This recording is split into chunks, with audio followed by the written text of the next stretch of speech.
Speaking of the state Senate, joining us now, state Senate candidate for the 8th District, this is the Virginia Beach area, running in the Republican primary, Craig Hudgins. Now, this is the seat of the retiring Jeff McWaters. And Hudgins, there's two people who have filed that are on the ballot. This race will be decided the right way in a June 9th primary between Craig Hudgins and Delegate William DeSteff. Craig, great to have you with us. John, it's great to be with you. Thank you for the invitation. Craig, let's start out. What inspired this run? What inspired the run was really exactly what you just described about Ralph Smith. It's the arrogance. I am so over these kind of issues. You know, as a former Marine, I've been all over the world fighting these kind of wars that we've been defending our democracy about, and then these guys had the arrogance to be able to step in there and to just denigrate what is the principles that our republic is supposed to stand for. How do you mean? Well, it's just that. The arrogance, well, you know, Tip O'Neill said all politics is local. Right. And it really is when it gets right down to it.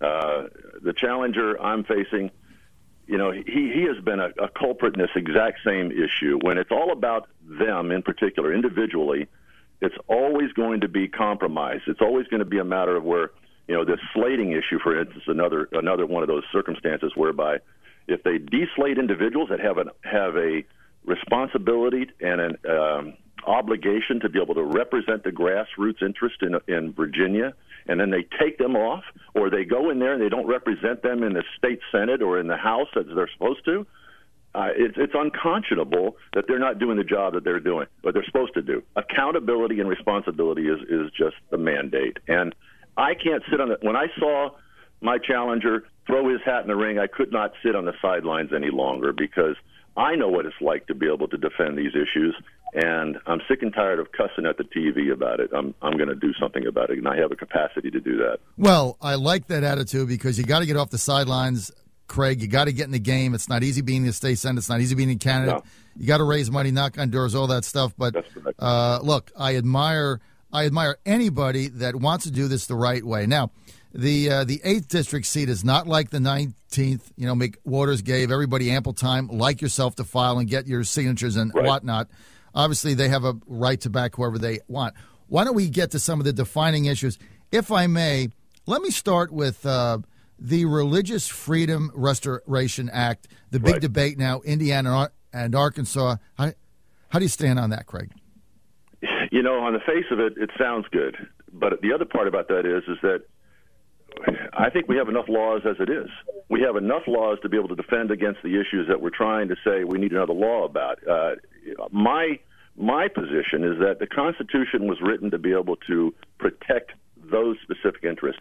Let's have men and women that are going to go be elected to office, that are willing to die for, and I'm telling you, die for. I'm willing to go to jail for this issue over the idea that the 9th and the 10th Amendment is what it says, that the First Amendment is what it says, that we have the capacity to be able to defend these issues, and by golly, stand there. Mm-hmm. You know, it's like the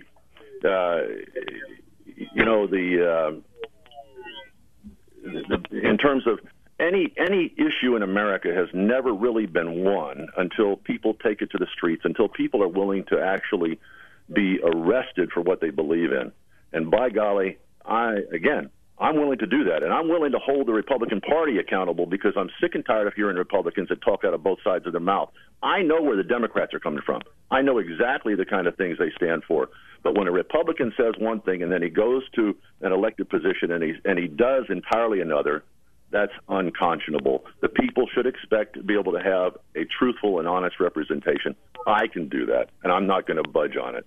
Okay, so Craig Hudgins running for State Senate District 8 Republican. That's in the Virginia Beach area, seat of the retiring Jeff McWaters. That's going to be decided in a June 9th primary. Correct. Craig, let's get back to, give me 2 or 3 of the issues that you believe differentiate your candidacy from Delegate DeSteff. Viscerally, it's more about the fact of what's good for Virginia than what's good about just me individually or what's good for the Republican Party. I'm not a party apparatchik, so to speak, and I will be willing to stand up and to specifically challenge the party in and of itself.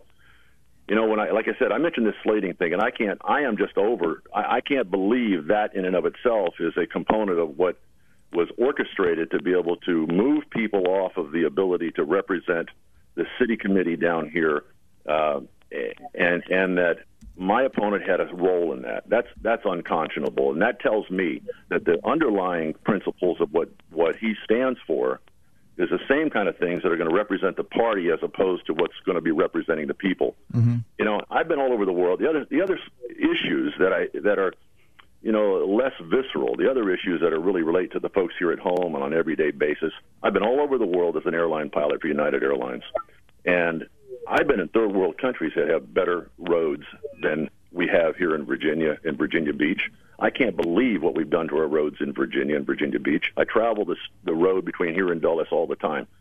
The reality is that we need to undertake some methods to be able to ensure that VDOT is providing us a quality product.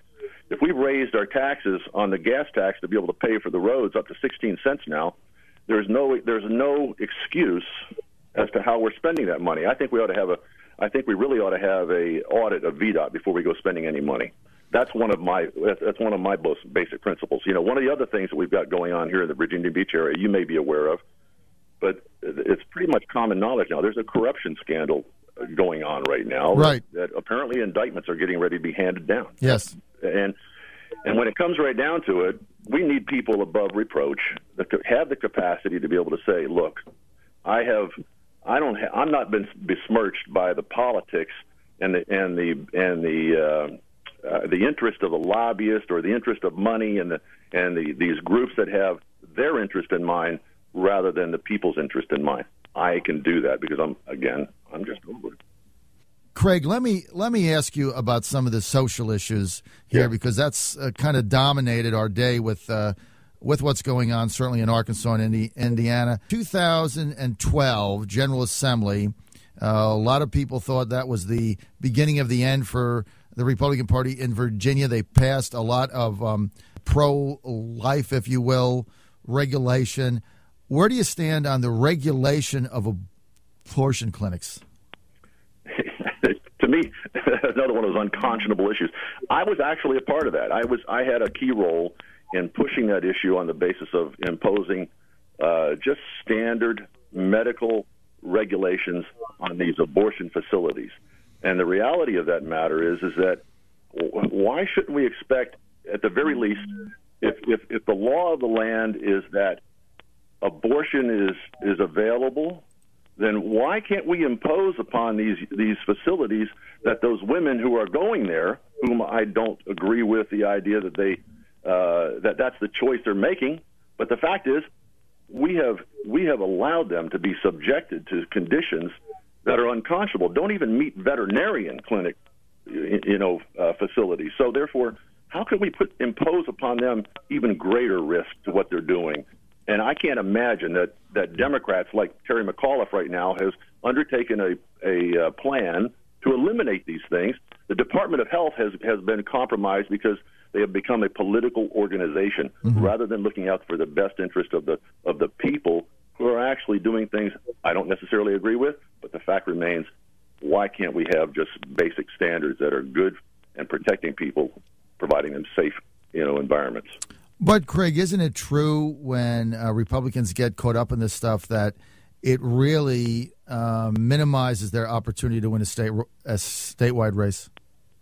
No, I don't believe that's the case, simply because the fact is that it's about a 50-50 split in America on the way that people view these issues. And to me, I go back to Ronald Reagan and Tip O'Neill, the relationship those guys had. Ronald Reagan was an absolute pro-life guy. Yep. He was unequivocal about that issue. Yes. But Tip O'Neill was not. And the fact remains is that I believe people, when they see leadership, when they recognize leadership in individuals, they respect that. They may not necessarily agree with your position, but they respect that enough to be able to acknowledge that there's other things that you can make decisions on that have common sense approaches to these things. And Tip O'Neill and Ronald Reagan had a great relationship. And as I said before, Tip O'Neill said, all politics is local.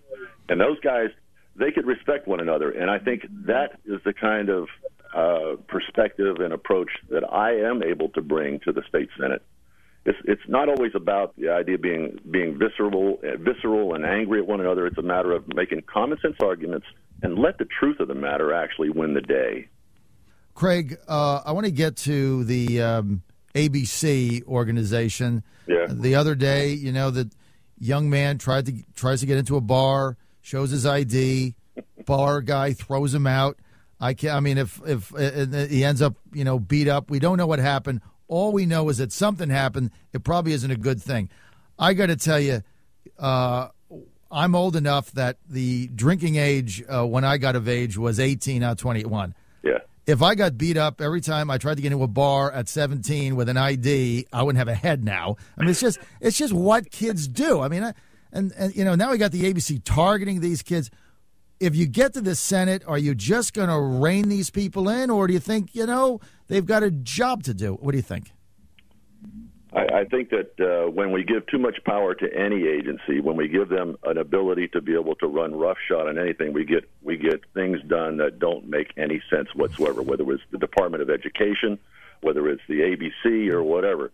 I think in reality, as a former Marine, my attitude is if you're 18 years old and you're able to go fight wars for us anywhere in the world, then you're able to drink at 18 too.